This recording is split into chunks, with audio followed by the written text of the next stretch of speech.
હવે આધાર કાર્ડની ઓળખ માટે હાર્ડ એન્ડ સોફ્ટ કોપી આપવાની જરૂર નહીં રહે. UIDAI ચહેરા ઉપરથી ઓળખ કરતું સ્માર્ટ ફેસ ઓથેન્ટિકેશન ફીચર રજૂ કર્યું છે.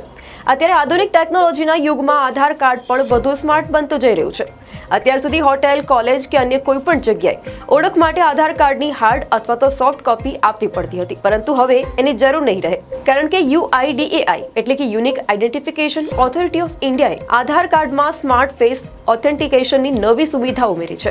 હવે તમારા સ્માર્ટફોનની મદદથી ચહેરો સ્કેન કરી ઓળખપત્ર ચકાસી શકાશે. આ નવી સુવિધાથી આધાર ઓથેન્ટિકેશન એટલું જ સરળ બનશે જેટલું UPI દ્વારા પેમેન્ટ કરવું. માહિતી અને પ્રસારણ મંત્રી અશ્વિની વૈષ્ણવે જણાવ્યું કે જેમ તમે મોબાઈલથી પેમેન્ટ કરો છો એ જ રીતે હવે આધાર ચકાસણી પણ કરી શકાશે. આ માટે સ્માર્ટફોન હોવો જરૂરી છે. તેમને સોશિયલ મીડિયા પ્લેટફોર્મ X પર પોસ્ટ કરેલા એક વિડીયો મેસેજમાં જણાવ્યું કે નવી આધાર એપ મોબાઈલ એપ મારફતે ફેસ ID ઓથેન્ટિકેશન, કોઈ ફિઝિકલ કાર્ડ નહીં, કોઈ ફોટોકોપી નહીં. કહ્યું કે હવે ફક્ત એક જ ટેપથી યુઝર્સને ફક્ત તેમને જરૂરી ડેટા શેર કરી શકે છે, જેનાથી તેમને તેમની વ્યક્તિગત માહિતી ઉપર સંપૂર્ણ નિયંત્રણ મળે છે. આ એપની એક ખાસ વિશેષતા એક ફેસ ID ઓથેન્ટિકેશન છે, જે સુરક્ષા વધારે છે અને વેરિફિકેશનને સરળ બનાવે છે. આધાર વેરિફિકેશન હવે UPI પેમેન્ટની જેમ જ QR કોડ સ્કેન કરીને કરી શકાય છે.